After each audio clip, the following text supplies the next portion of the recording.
کس پہ قربانی لازم ہے، کون قربانی کرے، اور پھر عموماً یہ بتایا جاتا ہے کہ جو صاحب نصاب ہے، جس پہ زکوٰۃ ہے، وہ قربانی کرے. لیکن ہم دیکھتے ہیں کہ اللہ کے رسول صلی اللہ علیہ وسلم تو کبھی بھی صاحب نصاب نہیں ہوئے. ان کے ہاں تو کبھی بھی اتنا مال جمع نہیں ہوا کہ آپ اس میں سے زکوٰۃ نکالیں یا کچھ اور. وہ تو جو آتا تھا دے ڈالتے تھے. اور یہاں تک حالت تھی تنگ دستی کی کہ حضرت عائشہ رضی اللہ تعالیٰ عنہا سے روایت ہے کہ جب سے آل محمد مدینہ میں آئے، یعنی آپ صلی اللہ علیہ وسلم کی فیملی جب سے مدینہ میں آئی، کبھی مسلسل 3 رات تک گندم کے آٹے کی روٹی سے سیر نہیں ہوئی، یہاں تک کہ آپ صلی اللہ علیہ وسلم وفات پا گئے. یعنی 3 دن بھی مسلسل روٹی نہیں پکی آپ کے گھر میں تھرو آؤٹ مدنی پیریڈ، پھر بھی آپ قربانیاں کرتے رہے. تو یہ قربانی پھر اصل میں کیا ہے؟ محبت کا اظہار ہے. اس کے لیے ضروری نہیں کہ آپ کے پاس اتنا سونا ہو یا اتنی چاندی ہو یا اتنا بزنس ہو یا اتنا بینک بیلنس ہو.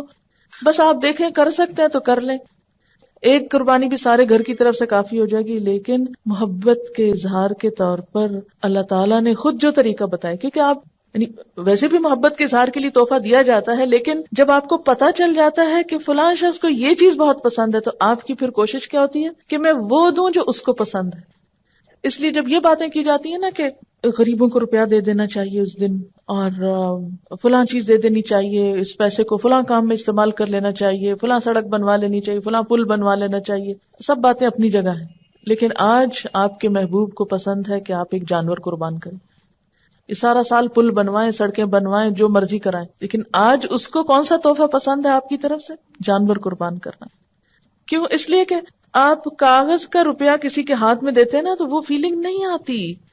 جب آپ ایک اپنے پالے ہوئے جانور کے گلے پہ چھری پھیرتے ہیں، تو جن گھروں میں جانور پالا جاتا ہے نا، ان بچوں کو آپ دیکھیں وہ قریب نہیں جاتے، اس کا گوشت نہیں کھاتے کہ ہمارا پیارا جانور جو ہے وہ قربان ہو گیا.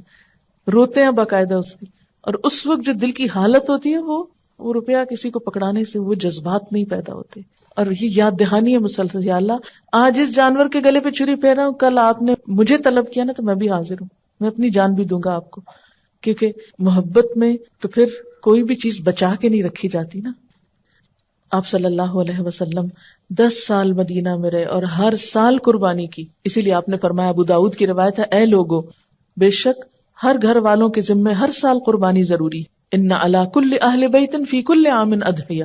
اب یہ الگ بات ہے کہ اگر بالکل پیسے نہیں ہیں اور مطلب نہیں کرنے کے قابل ایک بھی، تو کوئی بات نہیں، کیونکہ بہت لوگ بہت ہی غریب ہوتے ہیں.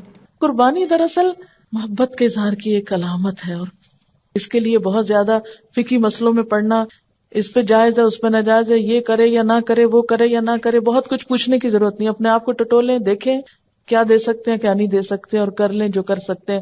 نہیں کر سکتے تو آئندہ کے لیے کوئی ترتیب سوچیں اسی طرح کی کہ جس سے آپ کچھ کر سکیں. اور اگر کوئی وسعت کے باوجود قربانی نہ کر سکے تو اس کے بارے میں کیا فرمایا کہ جسے قربانی کرنے کی وسعت اور طاقت ہو اور وہ قربانی نہ کرے، وہ مسلمانوں کی عیدگاہ میں حاضر نہ ہو.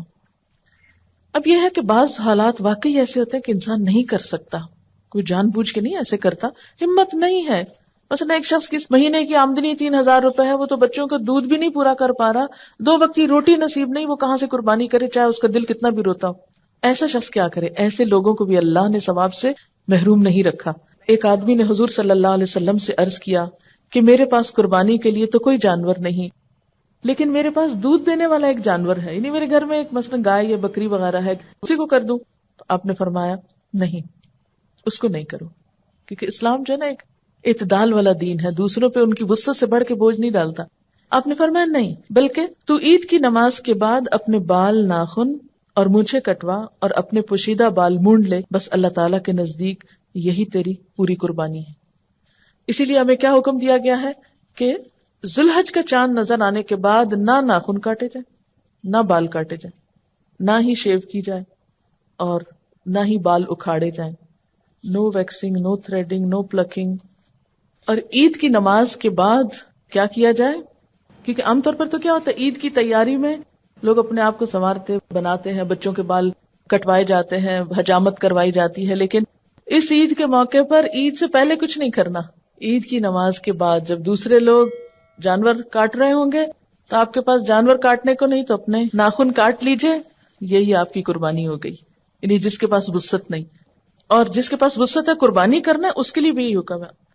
اور حاجی جو حج کرنے جا رہے ہوتے ہیں تو احرام کی حالت میں بھی ان بالوں کو، ناخنوں کو آپ ٹچ نہیں کر سکتے.